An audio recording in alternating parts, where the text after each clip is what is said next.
Today in Taipei, fire safety concerns delay the MRT Red Line extension, stirring debate on how safety stacks up against opening day buzz.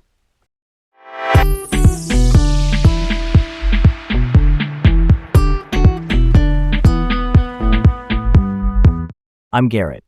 I'm Leah. Laid Back Local. The news of the day with Leah and Garrett, reporting from Taipei. First up, Taipei MRT Red Line extension delayed due to fire safety concerns. The city's eastward extension didn't pass fire safety approval on its first go, and the Ministry of Transportation and Communications, the national agency that regulates roads and rails, said the submission had incomplete fire safety equipment and missing documentation. The Department of Rapid Transit Systems, the city office that builds MRT lines, filed the inspection based on preliminary results. After the rejection, the city says fixes are done and it has resubmitted for inspection. Taipei Mayor Chang Wan-an was clear. Trains won't run until every safety box is checked. The bigger point here is priorities. Officials are putting compliance and public safety ahead of the calendar. Even as some critics complain, the project hype felt like public relations outpacing safety. Bottom line, no green light until the fire safety plan is airtight. Totally with that. If alarms, sprinklers, or evacuation routes are even a little off, that's a no-go for me. Real talk, delays hurt, but they're temporary. Safety failures are permanent. I am curious, though, why submit on preliminary results in the first place when the stakes are this high? Good question. The city moved with a preliminary package to keep the process moving, but regulators want the full kit and caboodle. They've now tightened what was missing and sent it back in. It's one of those measure twice, cut once moments. Slow is smooth, smooth is safe. Okay, next up, Taiwan Police College explains high acceptance rate amid criticism. The college drew heat for a nearly 94% acceptance rate for male Group A applicants, which is one recruitment category for incoming cadets. A viral post suggested the screening got so easy that, guessing could get you in. The college says social shifts, especially the declining birth rate, are shrinking the applicant pool, and fewer candidates means a higher acceptance share. They also stress that admission is just step one. Cadets still face discipline checks, scenario-based drills that simulate real situations, plus mock exams. And to serve as police, they must pass the National Civil Service exams, which are standardized government tests. The message is a wide doorway at entry, but a tough hallway before graduation. That guessing claim is wild. If you can roll the dice and still make it, that raises eyebrows about the front gate. I get the pipeline logic with the birth rate, but the integrity of the initial screen still matters.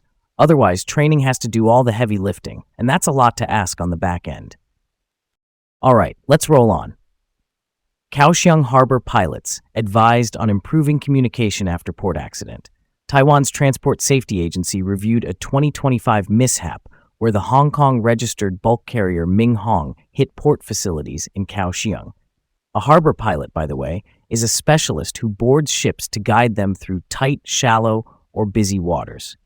Investigators found communication and coordination between the pilot and the ship's crew fell short. No injuries or oil spill, but there was damage to the ship's rudder, the wharf, and some port structures.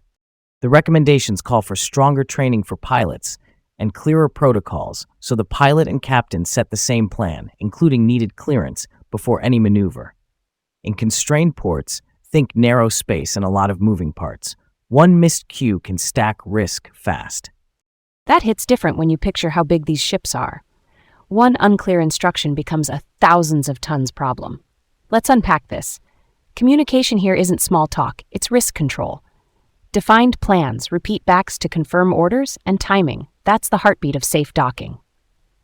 Switching gears just a little, AI system enhances security at Keelung Port by tracking unidentified vessels. Keelung rolled out an artificial intelligence monitoring setup that blends camera feeds with AIS data. AIS, or Automatic Identification System, is like a transponder for ships that broadcasts identity and position. The AI flags vessels that aren't transmitting AIS or that take unusual routes. It's 24-hour digital security, and staff can push alerts to the Coast Guard and port police quickly. Keelung's lanes are mixed use, meaning cargo, ferries, and fishing boats all weaving through the same corridors. That complicates watch standing, the constant lookout duty. The bigger insight is efficiency. Better filters mean attention goes to true oddities faster. Fewer false alarms, more focus. That's pretty cool, right? The system can spot a ship that goes off an expected path or stays dark on AIS, and that gives responders a head start. It's like having a tireless harbor lookout that doesn't blink, and when something's off, it pings the right people in seconds. Yeah, that checks out. On to the next thing. Danjiang Bridge outperforms expectations, reduces traffic on Guandu Bridge by over 40%. 1 month in, traffic heading toward Taipei dropped from about 36,000 vehicles to 19,000 a day on Guandu. Toward Tamsui, it fell from 37,000 to about 20,500. The Transportation Committee, the legislature's group overseeing transport issues, reviewed the data and found the reduction beat the original target of 30%. The real-world win is time. Commuters are saving 25 to 30 minutes. Also, the bridge itself is drawing weekend visitors, sunset photos and all. It's a reminder that smart infrastructure isn't just concrete and cables. It shapes daily life and even becomes a place people want to be. Wow, more than 40% off Guandu in a month is not what I expected. And the tourism angle is a fun curveball, a bridge that's both a commute relief valve and a weekend destination. That's a story worth telling. That's it from here in Taipei today. Back tomorrow with more local updates and quick hits that matter. That's the takeaway for this one.